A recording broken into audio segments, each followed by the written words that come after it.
السلام عليكم. جيت اليوم نشارك معكم واحد الدجاج مقرمش. سمعوا القرمشه، يا سلام. سمعوا التقرميشه كي دايره. اذا بقاو معايا باش تشوفوا الطريقه. اول حاجه غنحتاجو فخيضات هكا محيدين ليهم دوك التحت ديال الفخيضات ديال الدجاج، محيده ليهم الجلده ومغسولين مزيان. يكونوا ما يكونوش الحجم ديالهم كبار بزاف، يكونوا هكا شفتوا كيفاش شفتوا متوسطين. اول حاجه غادي نشدو شي سكين او اي حاجه عندكم ونتكوهم مزيان، نديرو فيهم شقوق بحال هكا باش تدخل لنا ديك لا ماريناد اللي غادي نديرو لداخل ويجيو بنان. صافي هنايا غادي نكمل الكميه كامله اللي عندي، تنتكهم هكا، نشرحهم، ندير فيهم ثقب بالسكين.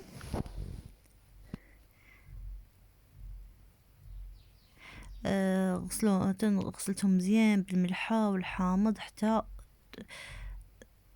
يعني باش ما تتنقاو مزيان صفيتهم عاد باش درت لهم هاد العمليه. من بعد هنايا غادي نحتاج في الماريناد ديالي القزبر والبقدونس والثوم والزيتون اللي دايره كله في هاد الخلطه وتنحتفظ بها. هنايا التوابل عندي البزار، عندي شويه الجونجومبر سكينجبير، وعندي القليل من الفلفل الاحمر، عندي القليل من الملح والقليل من الكمون. صافي هادشي هو اللي عندي. الملح قلت لكم. ندير داك لا ماريناد مزيان بيديا باش تدخل ليا في هاد الفخيضات ويتشرملوا ليا مزيان. ومن الاحسن الا درتوهم خليهم واحد نص ساعه على الاقل يتسرحوا عاد باش نديروهم يطيبوا. وهنا في طنجره الضغط غادي ندير الفخيضات ديالي كاملين، وغادي نزيد واحد القليل من المرق على ديك التوابل وضفتهم على هاد الفخيرات، واحد القليل جدا يعني واحد شويه تيطلقوا هادشي كله تيطلق الماء.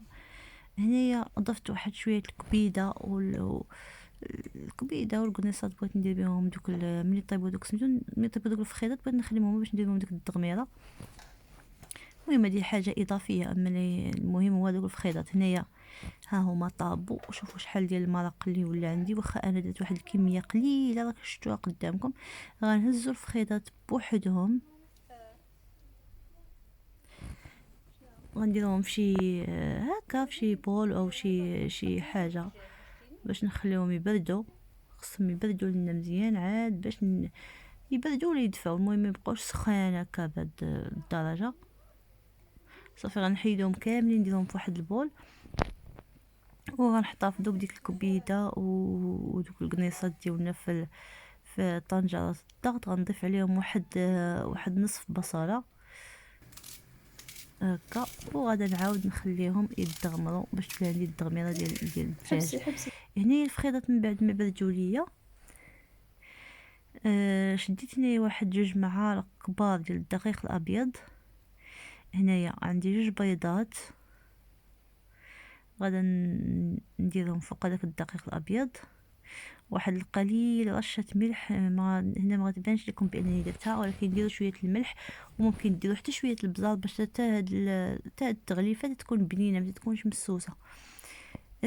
تنخلطوا مزيان، تنخلطوا الكميه مزيان. الا جاتكم ثقيله واحد شويه تقدروا تزيدوا واحد المعلقه ديال الماء، يعني ما تزيدوش بزاف، لا غير ملعقه ماء لا غير.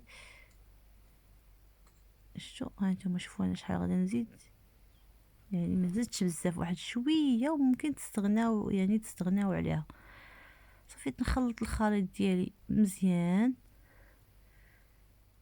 وتنضيفو فوق الفخيضات ديال الدجاج بهذا الشكل، وغادي نخلطو نحركو مزيان دوك الفخيضات باش يتلبسوا لينا بهاد لا ماريناد. هنايا جبت واحد البول وغادا ندير فيه لا شابلور. هاد لا شابلور خديته جاهز زوين خفيف وزوين، تعطي واحد القرمشه رائعه، تيتباع في المحلات وممكن توجدوه بوحدكم في الدار يعني بالخبز. نتوما عارفين الخبز يابس،